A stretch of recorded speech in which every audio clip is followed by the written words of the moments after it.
बिस्मिल्लाहिर्रहमानिर्रहीम। अस्सलाम वालेकुम नाज़रीन, आप यूट्यूब चैनल देख रहे हैं। मैं इमरान खान हूँ। सबसे पहले अलीमा खानम का जज के साथ एक मुकालमा हुआ। वो आपको पता है अपने केसेस में उनको बार बार अदालतों में पेश होना पड़ता है। उनके ऊपर भी मुकदमे डाले हुए हैं एहतजाज करने की वजह से। तो अलीमा खानम ने जज को ये कहा कि इमरान खान ने हमें अदलिया की आज़ादी के लिए पुरअमन एहतजाज करने का कहा था। हम तो आपकी आज़ादी के लिए पुरअमन एहतजाज कर रहे हैं, आप हमें जेलों में डाल रहे हैं। तो इस पे जज साहब ने अलीमा खानम से जाते हुए कहा कि आप दुआ करें कि हम आज़ाद हो जाएं। दुआओं से तो आज़ादी नहीं मिलती। अल्लामा इकबाल ने कहा था कि खुदा ने आज तक उस कौम की हालत नहीं बदली, ना हो जिसको ख्याल खुद अपनी हालत बदलने का। अदलिया को ये जंजीरें खुद तोड़नी पड़ेंगी, वकला को, जजेस को मिलकर जंजीरें तोड़नी पड़ेंगी जो पाकिस्तान की एस्टेब्लिशमेंट ने उन्हें पहना दी हैं। उन्हें जकड़ लिया गया है, उन्हें खुद छूटना पड़ेगा। पाकिस्तान के लोग उनके लिए खड़े हो सकते हैं, पॉलिटिकल पार्टीज खड़ी हो सकती हैं, लेकिन खुद ही करना पड़ेगा। हालात यहाँ तक पहुंच गए हैं कि अलीमा खानम बता रही हैं कि रात को जो एहतजाज हो रहा था अडियाला के बाद, जब धरना था, बाद में टॉर्चर किया गया, लोगों को वहां से हटाया गया और गिरफ्तार भी किया गया।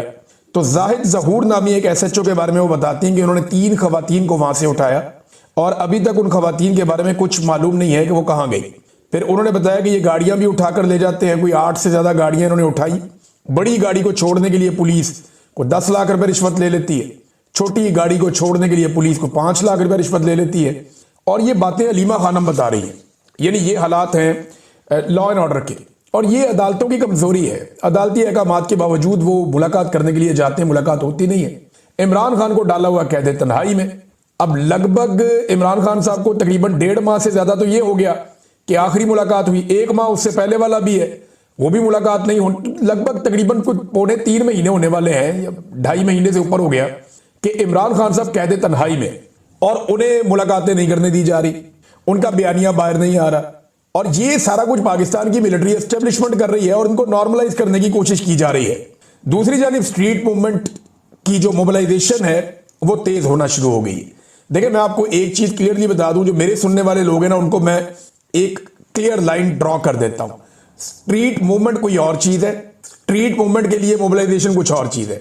मोबिलाइजेशन होती है कि आप लोगों के अंदर विजुअल्स क्रिएट करते हैं, आप जगह जगह जाते हैं, जलसे, जुलूस, रैलियां, ये सारी चीजें होती हैं, ये मोबिलाइजेशन है। स्ट्रीट मूवमेंट के लिए मोबिलाइजेशन। लेकिन जो स्ट्रीट मूवमेंट की प्रॉपर तैयारी है वो गली मोहल्ले में हर जगह पे हर बंदे की ड्यूटी, हर नौजवान को पता है उसने कितने बजे कहां जाना है, क्या ड्यूटी करनी है, बाकायदा नाम लिखे जाते हैं, टेलीफोन नंबर उसके ऊपर मौजूद होते हैं, सारी डिटेल्स होती है। वो पूरा एक ऑर्गेनाइज तरीके से चलता है। वो अभी काम शुरू नहीं हुआ, लेकिन मोबिलाइजेशन का काम बहुत तेज हो रहा है। आजाद कश्मीर के अंदर जो है वो बड़ा एहतजाज हुआ है और ये स्ट्रीट मूवमेंट के लिए मोबिलाइजेशन का काम हो रहा है। नियाजी साहब वहां पे इमरान खान साहब के बड़े वफादार साथी हैं, वो वहां पे काम कर रहे हैं। बलूचिस्तान के अंदर बहुत बड़ी बड़ी रैलियां निकली नाज़रीन। मैं तो देख के, मैंने जो पहले मनाज़िर देखे मुझे लगा शायद ये खैबर पख्तूनख्वा है, लेकिन बाद में पता चला बलूचिस्तान है। तो बलूचिस्तान में तो बहुत बड़ा इनकलाब तैयार है। जिस तरह के मनाज़िर मैंने देखे, जैसी रैलियां देखी, जैसे लोगों के इज्तिमा देखे, ऐसे तो कोई पॉलिटिकल पार्टी अभी वहां कर भी नहीं सकती। तो बलूचिस्तान से भी ये सूरत हाल है। खैबर पख्तूनख्वा में स्ट्रीट मूवमेंट की मोबिलाइजेशन की वीडियोज आ रही हैं, लगातार आ रही हैं। लेकिन जो टेक्निकली स्ट्रीट मूवमेंट होती है उसकी मोबिलाइजेशन तो शुरू हो गई है, लेकिन वो अमली तौर पे भी ग्राउंड के ऊपर काम प्रॉपर शुरू नहीं हुआ। नाज़रीन ने एक स्टेटमेंट दिया ताहिर अशरफी ने, वो स्टेटमेंट मैं यहां जरूर आपको पढ़ के सुनाना चाहता हूं। ताहिर अशरफी ने कहा कि, और ये मुलाकात की है इन्होंने अभी DGISPR से, कभी ये आर्मी चीफ को मिल लेते हैं, फील्ड मार्शल को, कभी DGISPR को, कभी किसी और को। तो ये पाकिस्तान की फौज ने मौलवियों का एक जत्था घेरा हुआ है। ये 14 मौलवी हैं, कभी उधर जाते हैं, कभी उधर जाते हैं, कभी उधर जाते हैं। ये 14-15, ये 2-3 दर्जन मौलवी हैं, और ये सारे दरबारी और सरकारी मौलवी हैं। कभी वज़ीर आज़म बुला लेते हैं, कभी ओहदे मिल जाते हैं।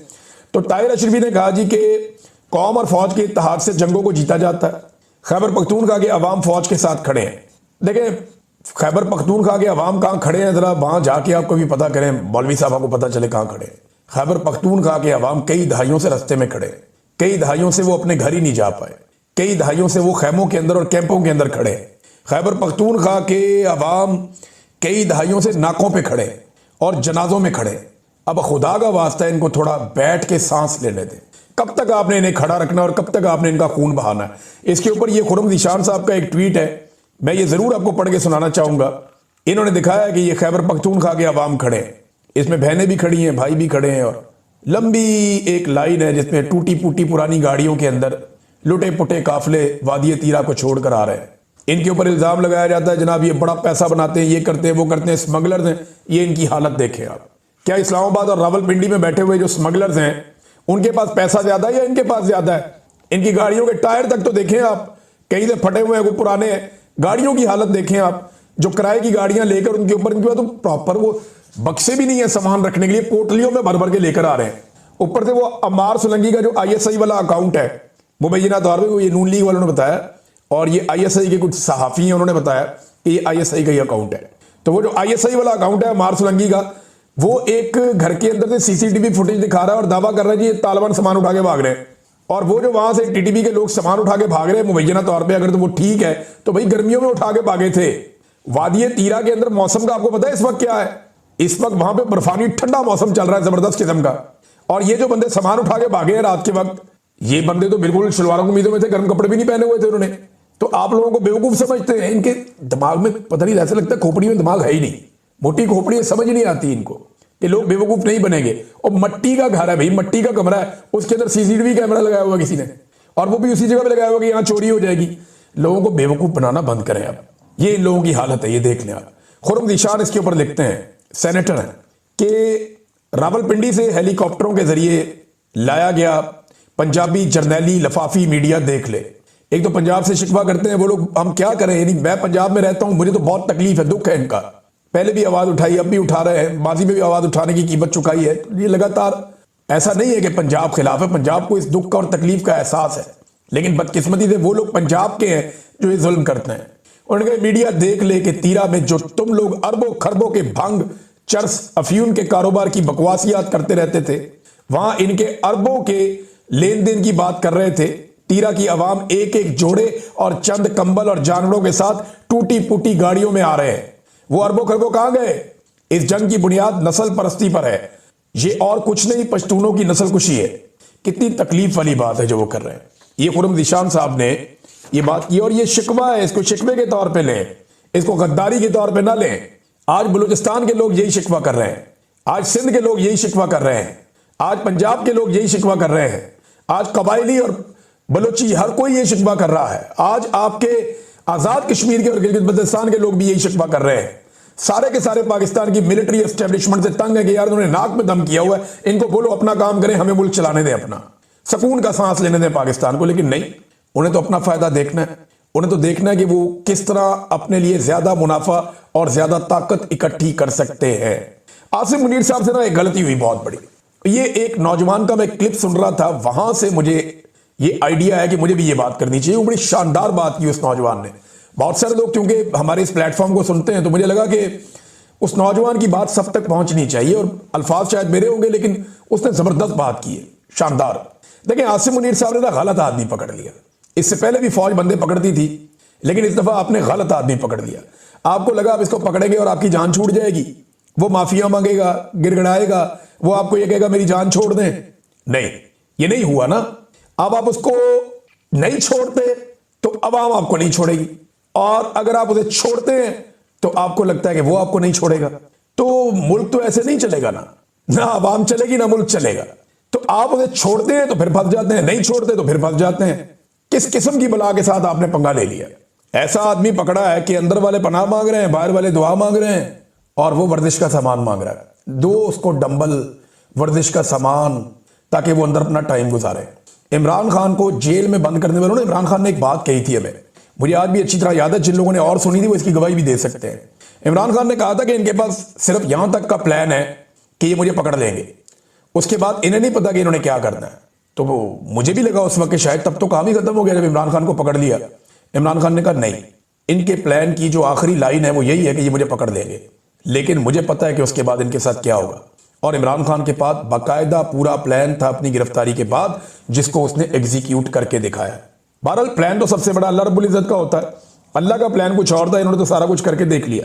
इस वक्त तो हालात ये हैं पाकिस्तान के कि सर्दियों में लोड शेडिंग हो रही है हमारे मुल्क में, यानी बिजली का शॉर्टफॉल 4000 मेगावाट हो गया। देखिए पाकिस्तान में बिजली कम नहीं है, बिजली बनाने की सलाहियत भी कम नहीं है। इन्होंने जो बिजली के कारखाने लगाए हुए हैं वो पाकिस्तान की जरूरियात से दुगने हैं, दुगने से भी ज्यादा है। यानी जितनी चाहे बिजली बना के आपको दे सकते हैं, 1 सेकंड की लोड शेडिंग पाकिस्तान में नहीं होनी चाहिए। लेकिन आपको पता है ये लोड शेडिंग क्यों कर रहे हैं?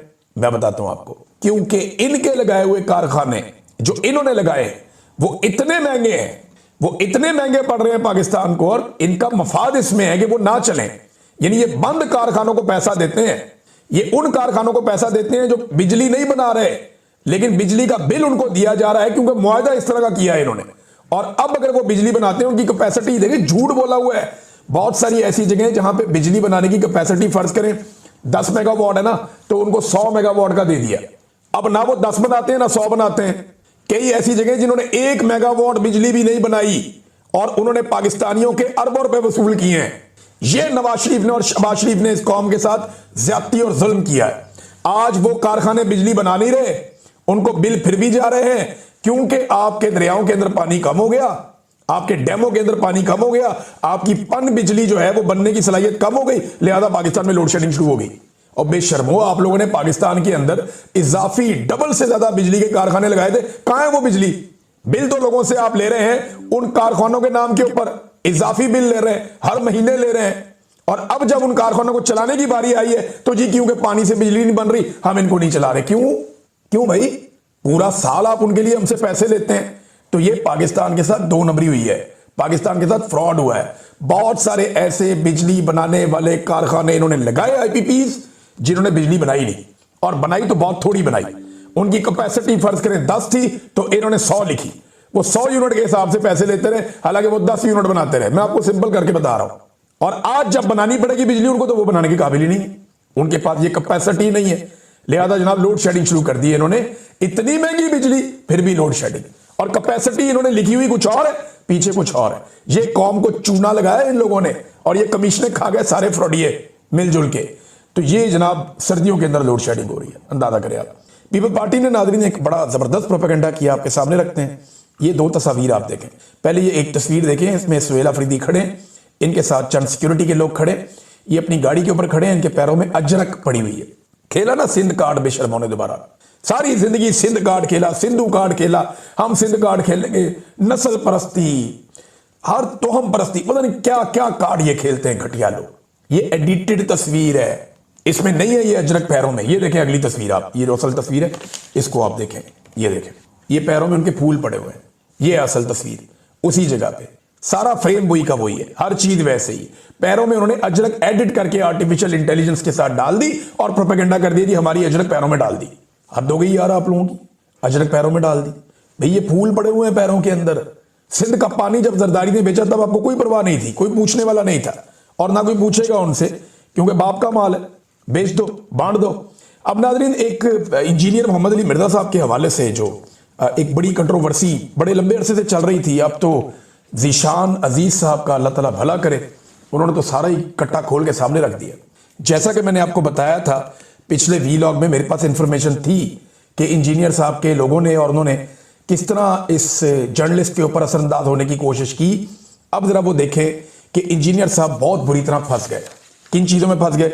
नंबर एक, जो उन्होंने मरियम नवाज की तारीफें की, उस पर फंस गए कि जनाब वो बहुत अच्छा बोलती हैं, भला निखार के एक एक लफ्ज वो निशान ने निकाल के सुना दिया, जो गालम गलोच और घटिया जबान उन्होंने इस्तेमाल की है। अब बजाय इसके कि मरियम नवाज के ऊपर जो अपना स्टेटमेंट है उसको डिफेंड करते, कहते जी फलां भी ऐसे बोलता है, इमरान खान भी ऐसे बोलता है। कभी यार इतने घटिया अल्फाज तो कभी इस्तेमाल नहीं किए जो मरियम नवाज ने इस्तेमाल किए और उसके सोशल मीडिया ने इस्तेमाल किए। और जो लोग गंदी माँ बहन की गालियां देने वाले घटिया तरीन लोग हैं, नवाज शरीफ और शहबाज शरीफ, उनको अपने साथ खड़ा करते हैं, उनको अपने साथ शामिल करते हैं। जो बंदा बरतानिया में औरतों को गालियां देता था उनको बुला के इनको वजीर लगा देते हैं। ये जनाब इनके हालात हैं। फिर दूसरा जनाब, सीसीडी के बारे में इन्होंने बड़ी गेम उठा दी थी कि कोई रेप नहीं हुआ, कोई ज्यादती का वाकया नहीं हुआ, खवातीन बड़ी महफूज हो गई हैं, नेफे में पिस्तौल चल रहे, बड़े खुश थे वो, मावराए अदालत कत्ल हो रहे, बड़े खुश थे, बड़ी तारीफें कर रहे थे। उसने कहा जी बताएं आप मावराए अदालत कत्ल को दुरुस्त समझते हैं? फंसा दिया निशान ने, वहां पे भी मुकर के कहते नहीं नहीं वो गलत है। तो कौन कौन सी चीज को अपनी गलत तस्लीम करेंगे? फिर तरीके लब्बैक की जबरी गुमशुदगियों वगैरह पे और कत्लेआम भी हार्ड स्टेट पे बड़े खुश थे। तो अब बताएं ना कि तरीके लब्बैक की क़यादत किधर है? क्या उन्हें जबरी तौर पे लापता नहीं किया एजेंसियों ने?